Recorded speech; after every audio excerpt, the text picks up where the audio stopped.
감사합니다.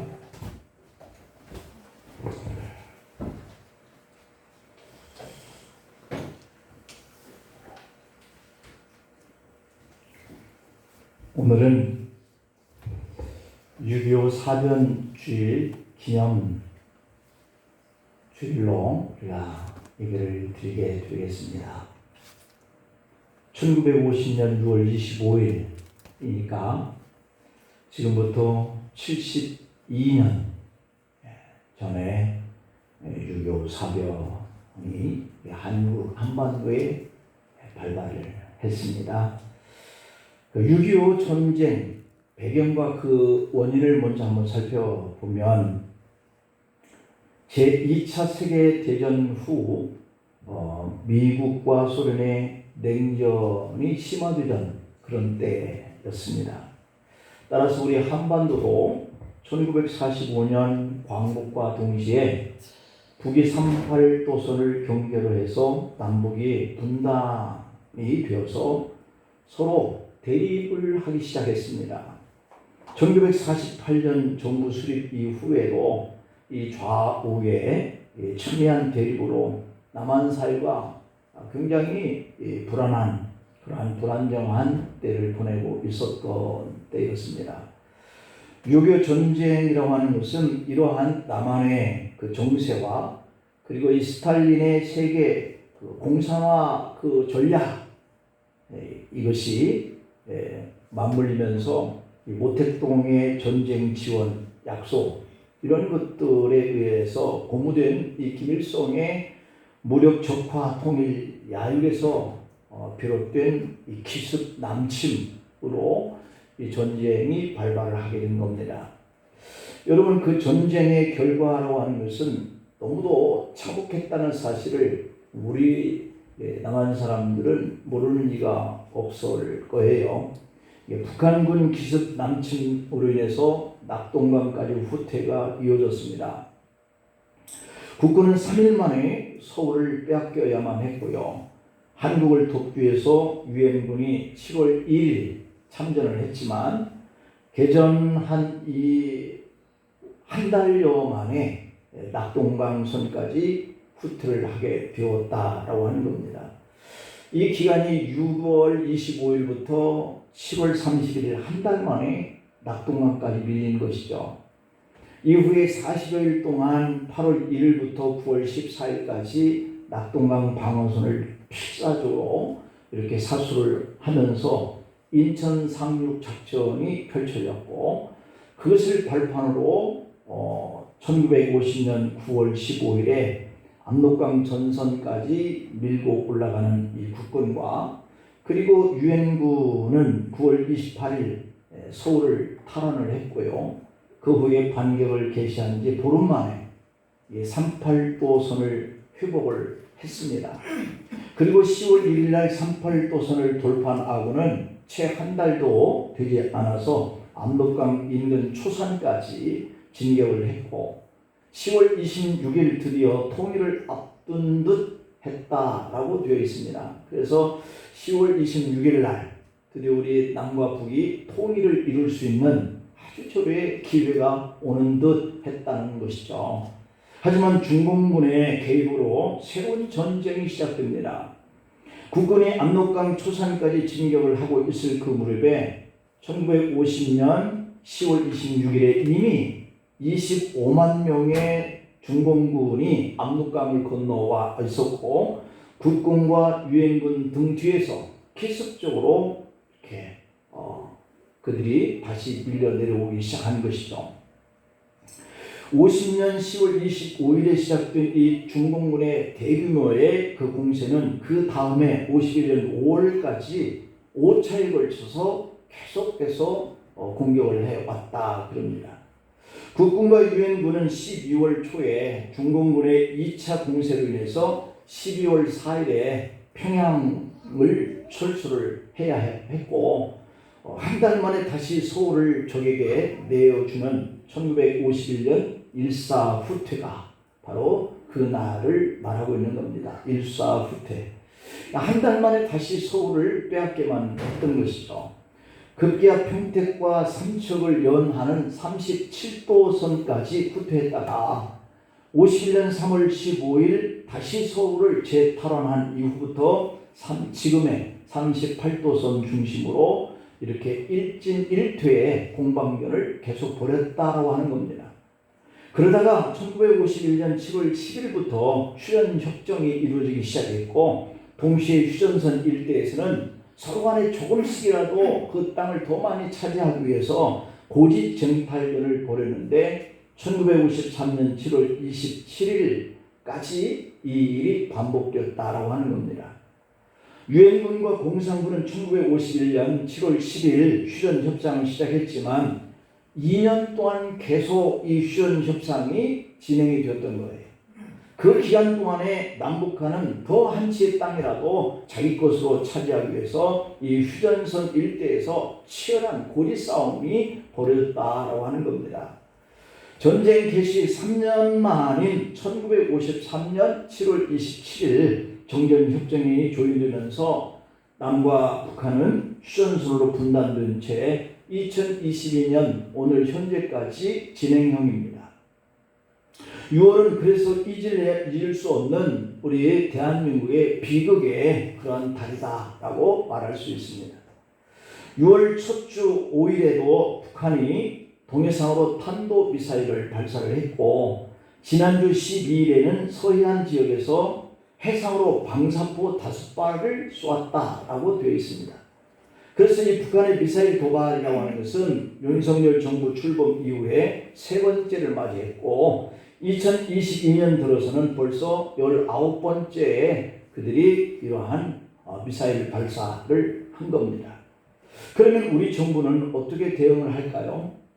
북한이 미사일 8발을 쏜 다음 날인 6일 한국과 미군이 미사일 8발을 쏘아 올렸습니다. 윤 대통령은 현충일 추념사에서 이렇게 말합니다. 우리 정부는 북한의 어떠한 도발에도 단호하고 엄정하게 대처할 것이다 라고 말을 했습니다.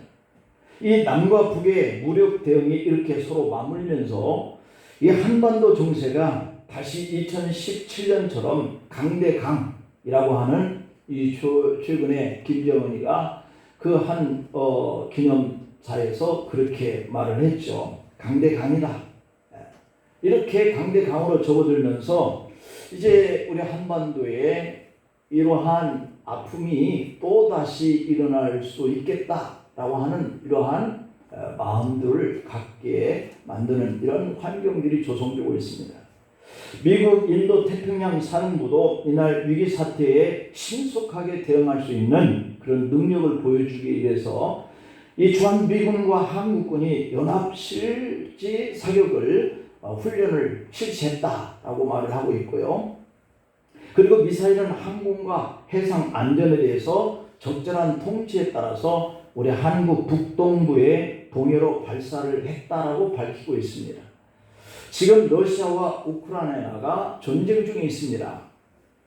우크라이나를 이 러시아가 침공을 하여서 많은 피해가 발생을 하고 있는데 아직도 전쟁 중이기 때문에 총 피해가 얼마나 정도가 되는지를 이렇게 결론적으로 말할 수는 없지만, 지금까지의 피해가 보면 도로와 다리 인프라 시설이 30%가 폭파가 되었고요. 파괴가 되었고, 이 피해 금액이라고 하는 것은 약 120조에 달하고 있다라고 그럽니다. 현재 피해까지만 해서. 사망자 수 역시 마리우폴에서 민간인들이 5,000명 이상이 죽었다라고 하고 있고요. 지금도 계속해서 죽고 있다라고 하는 것을 보면 얼마가 더 앞으로 죽게 될지 모르는 이런 상황인데, 우크라이나인들이 집단 학살을 당하고 있는 가운데 있고, 피해는 더 자꾸만 불어나고 있고, 민간인 사망자 수만 해도 지금까지 1만여 명이 넘지 않을까 이렇게 생각을 하고 있다 그럽니다. 러시아군의 사망자도 약 2만 명에 가까이 된다라고 하니까 러시아군도 상당한 피해가 예상되고 있는 실정이죠. 그런데도 이 푸틴은 계속해서 이 전쟁을 끝장을 보겠다라고 하는 이러한 추세로 밀고 나가고 있고 그렇게 말을 하고 있습니다. 여러분, 이렇게 우리 한반도가 겪은 이 전쟁은 또다시 이 러시아나 우크라이나가 지금 진행형에 있고, 과거에 1차, 2차 세계대전이 이렇게 발발하고 있는 이러한 우리의 역사를 보면, 전쟁이라고 하는 것은 그들이 가지고 있는 모든 기반 시설을 파괴하고 있고, 우리의 보금자리인 이 주택들이 파괴되고 있고, 가장 사랑하는 가족들이 죽어가고 있는 것이 바로 이 전쟁이라고 하는 겁니다. 다시는 이 땅에 이런 전쟁이 발발하지 않도록 우리가 더 많은 기도를 해야 할 줄 믿습니다. 미국 세들백 교회 릭 워렌 목사님이 이런 얘기를 했습니다. 지구상에 골리앗 5이 있다, 이런 얘기를 합니다. 교회는 이 5명의 골리앗을 쓰러뜨려야 한다, 이렇게 말을 했는데요. 이 첫 번째 골리앗은 영적인 공백기간이다 라고 이렇게 얘기를 합니다. 우리 성도들이 이러한 코로나로 인해서 기도해야 할 사람이 기도하지 않고, 예배에 참석해야 할 사람이 예배에 참석하지 않는 이러한 상태가 바로 영적인 공백이다, 이렇게 말을 할 수가 있겠죠. 그보다도 더 많은 이러한 영적인 이런 공백이 있을 수 있고요. 그 다음에 두 번째의 골리앗은 자기 중심적 지도자다 라고 이렇게 얘기합니다.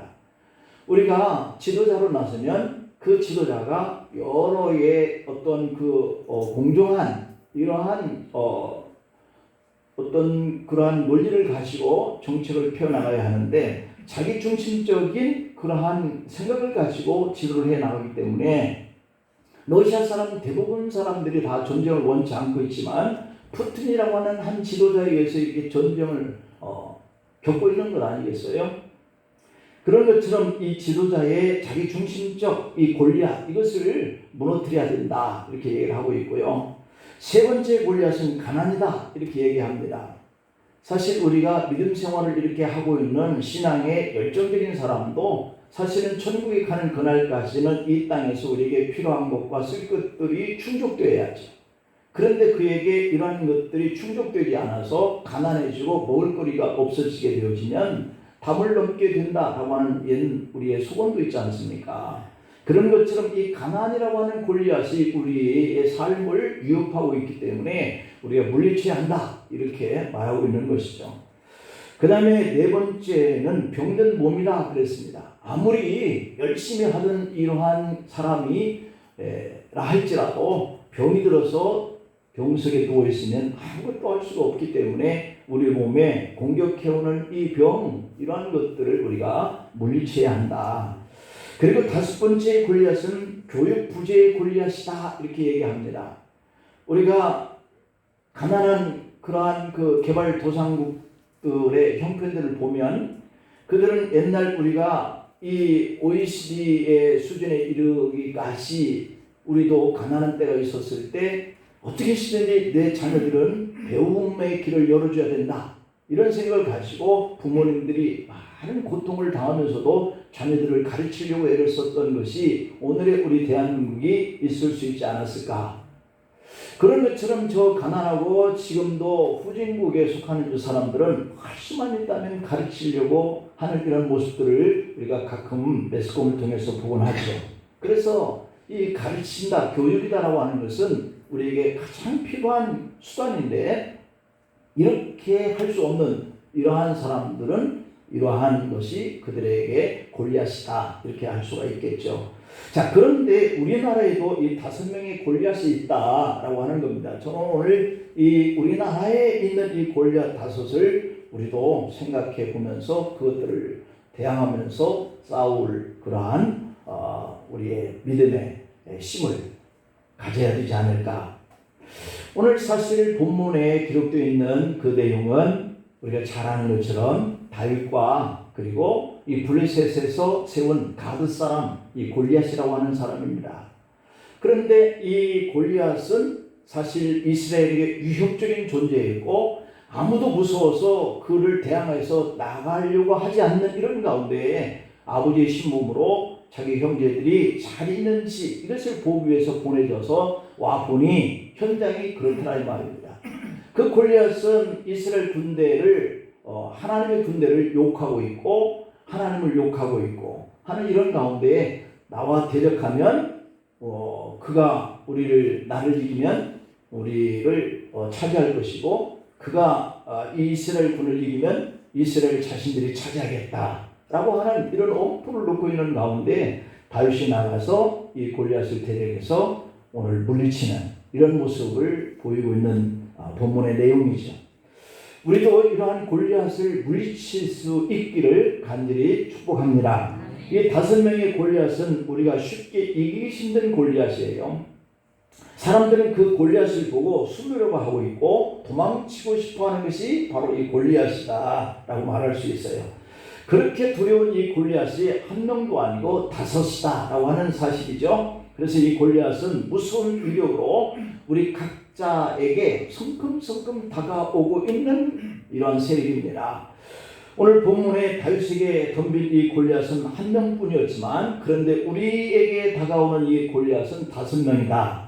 그래서 이 골리앗을 다윗처럼 하나님만 의지하고 싸워서 이겨낼 수 있어야 할 줄로 믿습니다. 그 첫 번째 골리앗은 바로 공산주의입니다. 소련 공산당 속에서 살다가 미국으로 탈출한 이 솔제니치는 공산주의는 치료할 수 없는 미치광이 병이다 이런 얘기를 했습니다. 공산세계 속에서 실질적으로 있었던 그 인물이 한 그 말이에요. 그래서 이 공산주의라고 하는 것은 인간 사회에 백해무익한 그런 세력들인 거죠. 물리쳐야 할 골리앗입니다. 동독을 비롯한 동유럽 공산국가가 다 자본주의 국가로 바뀌었잖아요. 여러분 이 공산주의의 최고의 목표라고 하는 것은 유토피아인데 그러나 사실 실상은 지옥과 같은 현장이죠. 이 유토피아는커녕 지옥과 같은 나라가 되어버렸기 때문에 소련이 무너지면서 러시아가 된 것이잖아요. 아직도 저 북한만은 공산주의가 지속되고 있는 나라예요. 외신 기자들은 이 북한을 지옥 같은 나라다라고 폭로를 하고 있습니다. 남한에서도 일부 몰지각한 이들이 이렇게 말을 합니다. 이북이 핵을 가지면 어떠냐, 통일되면 우리 것이 될 것인데 라고 말을 합니다. 또는 민주주의로 통일이 되면 어떻고 공산주의로 통일이 되면 어떠냐, 통일만 되면 되는 것 아니냐 라고 말을 하는 사람들도 있습니다. 그런데 공산당이 어떤 것인지 6.25를 통해서 경험한 세대는 이 공산화 되느니 차라리 죽는 편이 낫다라고 말을 합니다. 여러분 공산주의는 앞에서는 공평하게 나눠 쓴다라고 말을 하고 그렇게 선전을 하지만 이들이야말로 계급사회를 형성하면서 노동자들을 착취하는 무리들입니다. 그래서 낮은 서민들은 배가 골고요. 그리고 압제당하고 고통받게 하는 저 공산주의는 반드시 이 지구상에서 없어져야 할 그러한 이념들이죠. 여러분 이 공산주의는 절대 3가지를 인정하지 않는다고 그럽니다. 첫 번째로는 하나님을 인정하지 않는다는 거예요. 그러니 우리 기독교인들도 이 공산주의 이념 사상에 대해서 철저하게 물리칠 수 있는 그러한 마음을 가지고 살아야 합니다. 이들은 공산주의가 되면 교회불도 불태우고 목사, 장로, 권사, 신실한 신앙인들을 잡아다가 그 많은 사람들의 보는 앞에서 죽임을 당하게 만듭니다. 지금까지 공산주의가 역사 속에서 그렇게 왔으니까요. 이 소련 이 서기장이었던 프리슈초프라고 하는 사람은 철저한 공산주의자였습니다. 그는 서기장이 되자 3년 안에 기독교인들을 모조리 다 처형할 것이다 라고 선포를 했다고 그래요. 마지막 기독교인들을 TV 앞에 공개 처형을 한다라고 말을 했다고 그럽니다. 그래서 기독교인들의 씨를 말려버릴 작정을 한 것이죠. 그러나 이상한 일이죠. 핍박 중에도 우리 기독교인들은 더욱더 기하급수적으로 늘어났다는 사실이에요. 결국 프리슈초프는 기독교인들보다 먼저 죽은 줄 믿습니다. 공산주의는 기독교와 기름과 물처럼 섞이지 못할 그런 이념자들이에요. 그래서 캄보디아가 공산화될 때 기독교인들을 잡아서 남자들은 사지를 찢어서 죽였다 그러고 여자들은 발가벗겨 놓고 몸을 난도질해서 죽였다 그럽니다. 이게 공산주의예요. 그래서 이를 보고 시편 4절에 이렇게 표현하고 있습니다. 악인은 그의 교만한 얼굴로 말하기를 여호와께서 이를 감찰하지 아니하셔 라고 이렇게 표현을 했다고 그러죠. 그의 모든 사상에 하나님이 없다라고 말을 한다라고 하는 겁니다. 또 시편 53편 1절을 보면 어리석은 자는 그의 마음에 이르기를 하나님이 없다 할수로다. 그의 부패성과 가증한 악을 행한다 라고 했습니다. 그 다음에 두 번째 공산주의는 개인의 사유재산을 인정하지 않습니다. 소유의 욕구라고 하는 것은 우리 사람들의 본능이잖아요. 누구나 다 자기 것을 갖고 싶어 하는 겁니다. 그런데 이 공산주의자들은 소유, 욕구 이것을 인정하지 않습니다. 다 같이 잘 살자라고 하는 미명 아래에서 개인 것을 인정하지 않는 것이죠. 그러니 어떻게든지 잘해보려고 새로운 아이디어를 찾는데 노력하지 않습니다. 한때 우리 많은 기업들이 중국 땅에 가서 공장도 짓고 기계도 이렇게 수입해서 갖다가 세우고 이렇게 했지만 어느 시간대에 그들의 문을 다 닫아버리고 일을 할 수 없게 만들어버리고 기계와 그 공장 부지를 다 자기 것으로 만들어버리고 우리는 추방시키는 이런 사례들이 많이 빚어지고 있다고 그러죠. 아픔이죠. 그러니 어떻게든지 잘 살아보려고 하는 이런 노력이 없는 거예요. 그래서 이 공산주의 백성들이 가난하게 사는 이유가 거기에서 비롯됐다. 그 다음에 공산주의는 이 생명의 귀중함을 인정하지 않는다라고 하는 겁니다. 사람이 하나의 목적을 달성하는 그냥 도구에 불과한 거예요. 목적을 위해서는 수단을 문제 삼지 않는 겁니다. 막스와 엥겔스는 노동자, 농민, 빈민층 그리고 서민이 잘 사는 나라를 만들기 위해서는 자본가를 때려잡아도 괜찮다 이렇게 선언했다고 그럽니다. 있는 자의 재산을 강제로 빼앗아도 된다라고 하는 것이죠. 목적이 거룩하기 때문에 방법은 잔인해도 괜찮다라고 말을 했다라고 하는 것이 바로 이 공산주의 이론이죠. 거짓말을 해도 좋고 살인도 무방하고 폭력도 방어도 좋다라고 하는 겁니다. 그래서 결국 칼을 쓰는 자는 칼로 망하듯이 그들은 죽고 마는 것이죠. 자, 그 다음에 두 번째 골리앗은 양극화라고 하는 문제예요. 첫 번째는 공산주의고요. 두 번째로는 양극화 문제. 이게 우리의 큰 골리앗입니다. 우리나라에는 지금 양극화라고 하는 이 골리앗 때문에 사람들이 참 힘들어하는 사람은 너무 힘들어하고 돈이 돈 번다 해서 돈이 있는 사람들은 별짓을 다 하면서 삽니다. 이게 양극화예요. 나라가 온통 부와 가난과 이념과 사상이 양극화되어 가고 있어요. 너와 나는 다르지만 하나가 되는 것이 건강한 사회인 줄 믿습니다. 하지만 우리는 양극화 때문에 서로의 다름 때문에 싸우고 살아요. 동서가 양극화되어 있고요. 그리고 좌익과 우익이 양극화되어 있고요. 그 다음에 여와 야가 양극화되어 있습니다. 그 다음에 가난한 사람들과 부유한 사람들이 양극화되어 있어요. 부자들의 갑질 이런 모습들이 가끔씩 뉴스에 떠오르잖아요. 자기가 돈이 있다고 가난한 사람 그리고 이 보통 사람의 직장에 가가지고 그들의 뺨을 후려치는 이런 모습이 어떻게 사람 인격을 가지고 있을 수 있습니까? 그러나 그들의 마음속은 그래도 된다는 생각을 갖고 이미 우리의 사람들의 위에 살고 있는 거예요. 무서운 일이죠. 바울은 고린도전서 12장 13절부터 21절에 보면 지체의 신학이라고 하는 것을 말씀하고 있거든요. 몸은 하나인데 많은 지체가 있다. 그 부자가 우리 가난한 사람 없이 부자일 수 있습니까? 다 부자라고 한다면 누가 부자라고 표가 날 수가 없잖아요. 이 지체가 같은 지체, 서로 더불어 살아가야 하는 지체인 거죠. 몸의 지체가 많으나 한 몸인 것 같이 그리스도도 그러하니라. 몸은 한 지체뿐이요 여럿이니 만일 발이 이르되 나는 손이 아니니 몸에 붙어 있지 아니한다 라고 할지라도 이로 인하여 몸에 붙지 아니한 것이 아니요 또 귀가 이르되 나는 눈이 아니니 몸에 붙지 아니하였다 할지라도 이로 인해서 몸에 붙지 아니한 것이 아니니 만일 온 몸이 눈이면 듣는 곳은 어디며 온 몸이 듣는 곳이면 냄새 맡는 곳은 어디며 그러나 이제 하나님이 그 원하시는 대로 지체를 각각 몸에 두셨으니 만일 다 한 지체뿐이면 몸은 어디며 라고 이렇게 되어 있습니다. 여러분 손이나 발만 있는 사람이란 상상할 수도 없잖아요. 몸의 지체가 다 하나가 되어서 그 사람이 되는 겁니다. 이렇게 한 몸이 여러 가지의 서로 다른 역할을 해주는 그런 지체가 되어서 다 같이 행복한 삶을 추구해 나가는 것인 줄로 믿습니다.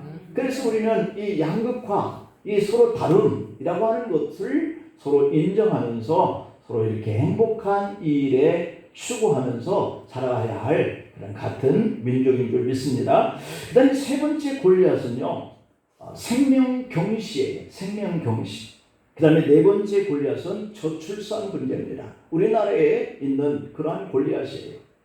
이 생명경시하는 문제와 저출산 문제를 같이 다뤄보겠습니다.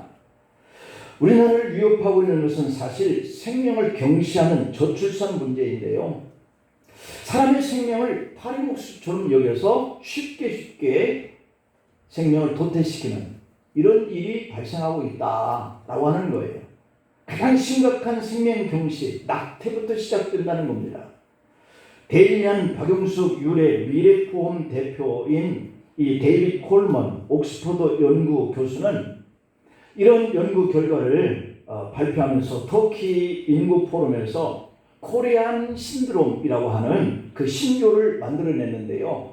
저출산 고령화로 인한 인구 소멸 1호 국가가 코리안이다, 대한민국이다, 이런 발표를 했습니다. 이대로 가다가는 한국은 2300년에 거의 인구 소멸 이렇게 보고 있고요. 일본 정부는 스스로 3300년에 인구가 소멸된다, 그 나라 사람들이 스스로가 그렇게 발표했다 그럽니다. 우리보다 한 1000년 동안을 더 유지할 수 있다라고 보는 것이잖아요. 최근 보도에 보면 고려대 의대 김혜중 교수는 국내에서 연간 34만 2200건의 낙태가 이루어지고 있다 그럽니다. 그러니 우리 인구가 그만큼 태어나도 우리 수로는 지금 부족한 형편인데요. 그 낙태를 시키고 있는 수가 그만큼에 이르고 있다. 생명이 경시다는 겁니다. 저출산이라는 거예요. 이는 같은 해에 탄생한 신생아 43만 8천 명의 78%에 해당하는 것이고요. 의료계 음성적인 낙태 건수까지 포함한다면 실제로는 150만 건에 달하고 있는데 한국은 하루에 그러니까 1천에서 4천 명의 태아를 살해하고 있다. 이렇게 보고 있다고 하는 겁니다. 하루에. 엄청난 일이지 않습니까? 결국 태아 4명 중 1명만 세상의 빛을 보는 꼴이다. 이렇게 발표를 하고 있습니다. 그리고 우리나라의 자살 증가율이 OECD 경제협력개발기구 가입국을 OECD 나라 이렇게 얘기를 하는데요. 그 나라 가운데 1위를 자살 1위 국가로 이렇게 말을 하고 있죠. 보건복지부가 발표한 OECD 국가의 자살 사망률을 보니까 그 변화 추이 자료에 따르면 터키를 제외한 29개 회원국 가운데에 인구 10만 명당 자살수는 한국이 18.1명이라고 되어 있고요. 그래서 1위. 그리고 헝가리가 24.3명, 2위. 그 다음에 3위는 핀란드 20명, 4위는 일본 20명 정도로 나타나고 있다고 하는 겁니다. 우리나라는 소위 죽음의 문화가 지배하고 있다 이렇게 말할 정도라는 것이죠. 걸핏하면 몸에 신나를 뿌리고 휘발유를 뿌리고 분신하거나 걸핏하면 어떤 집에 찾아가서 이 기름을 뿌리고 불을 질러서 죽이게 하는 이런 일들이 생명이 경시입니다. 사람의 목숨이 하찮은 것처럼 생각되는 거예요. 지난 9일 대구 변호사 사무실이 있는 지하 2층에서 5층짜리 건물인데요. 그 건물은 2층에 이 변호사 사무실에서 불이 났죠. 7명이 죽습니다. 그리고 46명이 부상을 당했다 보도가 났습니다.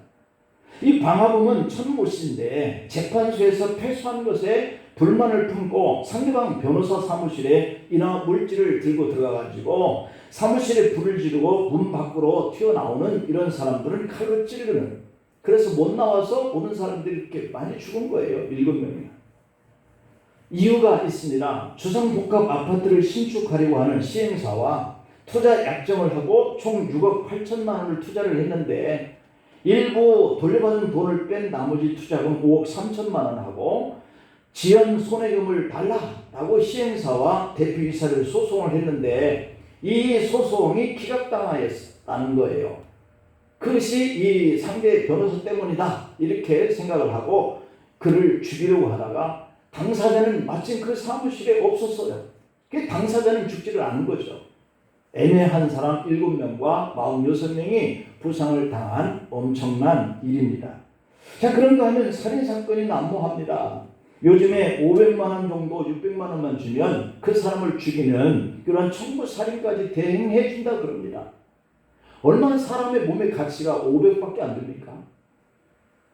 여러분, 그러니 누구에게도 한을 가지고 살면 안 될 것 같아요. 누군가를 보내서 나를 죽일 거니까. 왜 이렇게 생명을 경시하는 죽음의 문화가, 그리고 아이를 낳지 않으려고 하는 저출산의 그런 욕구가 이 땅을 지배하고 있느냐? 그 이유는 첫째가 우상 숭배 때문이다 그럽니다. 살아있는 하나님을 섬기지 않고 돌덩어리, 나무로 깎은 우상을 섬기기 때문에 그런다라고 하는 겁니다. 생명이 없는 우상, 물질 만능주의, 그러다 보니까 물질이 생명보다 더 귀하게 여기는 이런 시대가, 팽배해진 문화가 이 땅을 덮고 있는 것이죠. 그 다음에 두 번째 이유는 성적 타락 때문이다 그럽니다. 잘못된 성적 생활 때문에 낙태가 이루어지고 있다는 것이죠. 얼마 전 모 신문에 여고생의 접대부 하루라고 하는 이런 제목의 글이 실렸어요. 학생이 학교 갔다 오면 태연하게 옷을 갈아입고 술집을 간다는 겁니다. 지금 술집 접대하는 여자들이 80%가 대학생이라고 하는 겁니다. 이런 곳에서 태어난 아이가 낙태의 대상이 되는 거예요. 참으로 기가 막힌 일이 아닙니까? 이것이 바로 성적 타락의 문화가 이 땅을 덮고 있기 때문에 그런 거예요. 그 다음에 세 번째 이유는 가치관에 달려졌다는 겁니다. 생명은 온 천하보다 귀한 것인데 그 생명보다 더 귀한 것이 있다 라고 하는 이 가치관, 그게 바로 물질, 돈이에요. 돈이 생명보다 더 귀한데 라고 하는 생각들을 갖게 되어지는 이 가치관. 스탈린이 어느 시골에 가서 잠을 자게 되었다 그럽니다. 밤늦게 개 짖는 소리 때문에 잠을 깼다는 겁니다. 그는 신경질을 부리면서 옆에 자고 있는 병사에게 야 가서 죽여, 그렇게 소리 질렀다고 그러죠. 그 명령을 받고 나온 병사가 들어왔습니다. 스탈린이 묻습니다. 무엇을 죽였냐? 그랬더니 개를 죽였다 그러니까.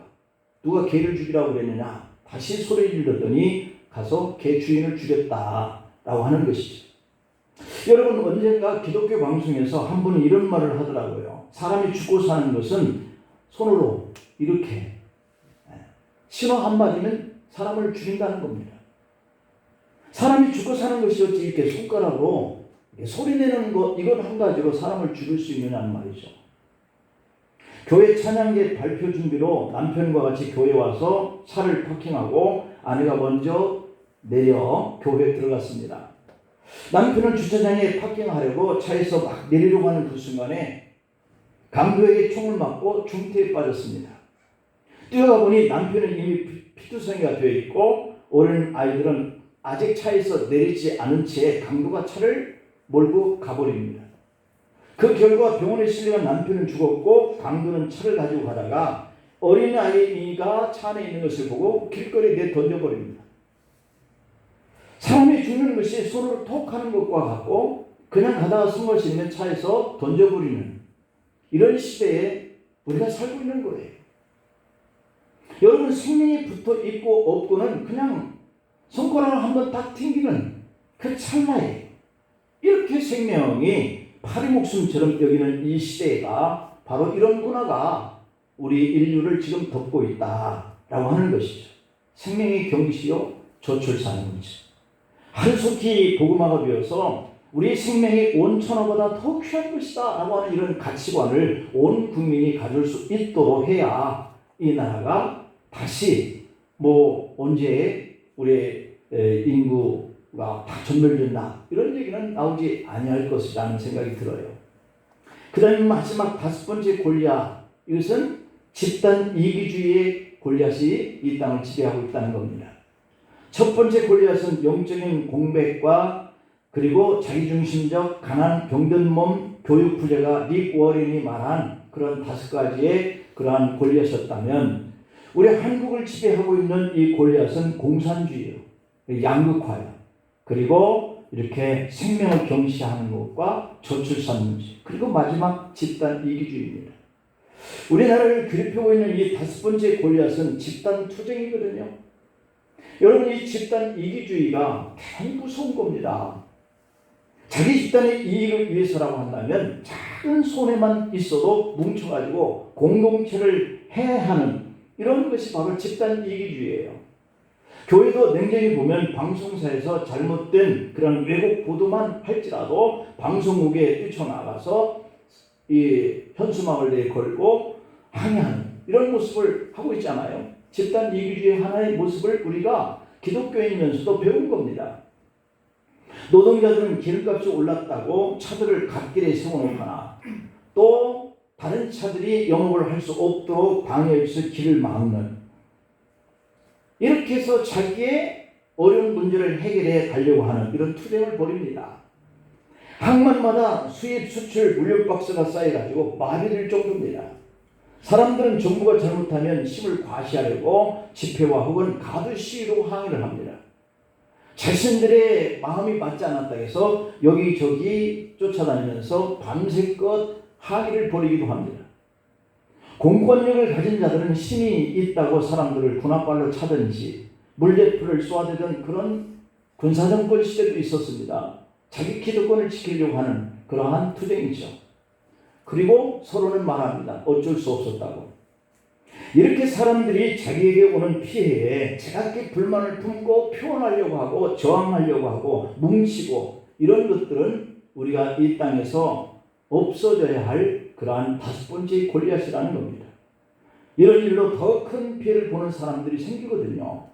자신의 문제를 해결하려고 하다 보니 이웃들이, 다른 사람들이 피해를 보는 겁니다. 투쟁을 한다고 피해주고 그것을 막아낸다고 피해를 줍니다. 여러분, 한국은 에너지를 민족끼리 다시는 싸우는 데 사용하지 않아야 할 줄 믿습니다. 다른 나라와 경쟁해서 이기는데 우리가 써도 그 지혜가 모자랄 판이지 않습니까? 그런 날이 빨리 오기를 우리가 기도해야 합니다. 향후 10년이면 중국이 지금 한국이 하는 일을 다 해낼 것이다, 이렇게 지금 보고 있습니다. 어쩌면 이보다 더 앞설지도 몰라요.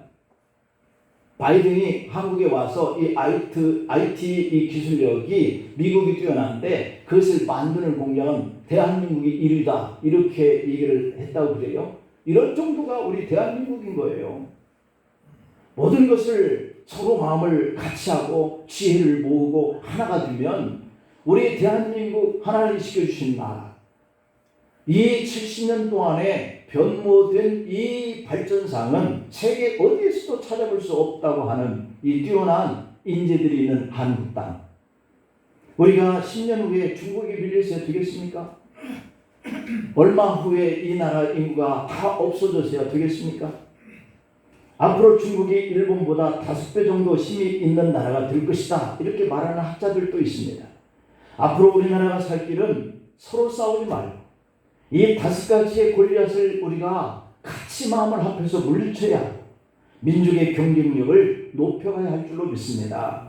다윗이 하나님을 모욕하고 이스라엘 군대를 모욕하는 것을 참지 못해서 감당하기 어려운 이 골리앗을 대적해서 이겼지 않습니까? 우리도 감당할 수 없는 이 5가지 골리앗처럼 생각되지만 우리도 마음을 같이 하면 이길 수 있을 줄 믿습니다. 우리나라가 직면하고 있는 이 5가지의 이 골리앗의 적은 공산주의, 양극화요, 생명을 경시 여기는 것이요, 낙태와 저출산과 집단 이기주의 문제들입니다. 우리 모두의 마음을 다시 한번 힘을 합하여서 하나님이 6.25로 무너진 이 나라를 이렇게 번영시켜 왔던 이런 힘과 그리고 지혜와 이런 믿음을 합하여서 우리의 순국 선열들이 피로써 남겨진 이 조국을 다시 더 든든히 세워가고 우리 후손들은 평안과 행복한 삶을 살아갈 수 있는 이런 하나님의 축복된 나라가 될 수 있도록 우리가 세워가야 할 줄로 믿습니다. 기도하시겠습니다. 하나님 아버지, 감사합니다. 6.25로 인해서 피절한, 피폐한, 다 무너져버린 이 남한 땅에 하나님의 귀하신 역사로 1907년 평양의 대부흥의 역사가 이어진 이후로 100여 년 만에 기독교가 이렇게 든든히 세워졌는데 이제는 서서히 교회에서 어린아이들 소리가 나지 않는 데가 젊은이들이 우상과 짝하고 세상과 짝하고 하나님 없이도 살아갈 수 있다는 생각을 가지면서 하나님의 교회가 이렇게 텅텅 비어갈 즈음에 이르는 이때 우리 주님, 우리 기독교인들에게 다시 한번 각성하여 하나님의 언약과 약속을 받은 주의 자녀답게 마음을 같이 하고 다시 한번 기도의 붐을 일으키고 열정적인 신앙을 가지고 주께 예배하면서 하나님의 교회가 다시 세워지고 이로 인해서 국가가 더욱더 든든히 서가고 번영해 가는 그러한 민족으로 세워져 가기를 간청합니다. 도와주시옵소서. 역사하여 주옵소서. 예수님의 이름으로 기도하옵나이다. 아멘.